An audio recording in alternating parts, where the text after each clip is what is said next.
मंडला के नैनपुर क्षेत्र में प्रस्तावित राष्ट्रीय राजमार्ग और बाईपास निर्माण के लिए हो रहे भूमि अधिग्रहण के विरोध में जामगांव में किसानों ने महापंचायत की। किसानों ने आरोप लगाया कि प्रशासन द्वारा जमीन का सही मूल्यांकन किए बिना कम मुआवजा तय किया जा रहा है। किसानों का कहना है कि परियोजना के लिए अब तक 3 बार सर्वे हो चुके हैं, लेकिन अब भी कई किसानों को यह स्पष्ट नहीं है कि उनकी कितनी जमीन अधिग्रहित होगी और कई स्थानों पर अंतिम सीमा चिन्हांकन भी नहीं किया गया है।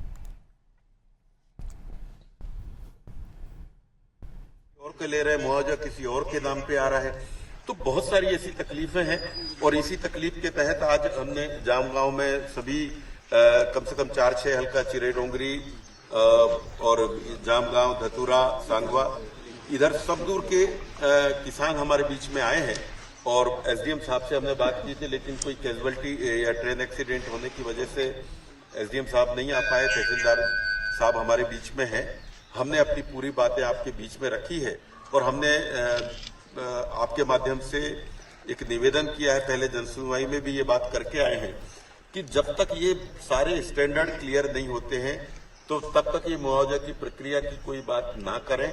हम चाहते हैं कि उच्चतम दर के रेट पर मुआवजा तय हो और जमीनों का जो मैटर है वो बिल्कुल क्लियर कट हो। पहले कि हम उनको जो नोटिस मिला है उस नोटिस में राशि तो लिखी है, लेकिन भूमि का विवरण नहीं था, खसरे का विवरण नहीं था कि कितनी जमीन अधिग्रहण की जाएगी राष्ट्रीय राजमार्ग के लिए। एक इशू ये था। दूसरा उनका ये था कि बंदोबस्त के समय किसानों के जो खसरों की त्रुटियां हुई हैं उसमें मुआवजे में मुआवजा किसी और के नाम से मिल रहा है और मौके में कोई और कागज है।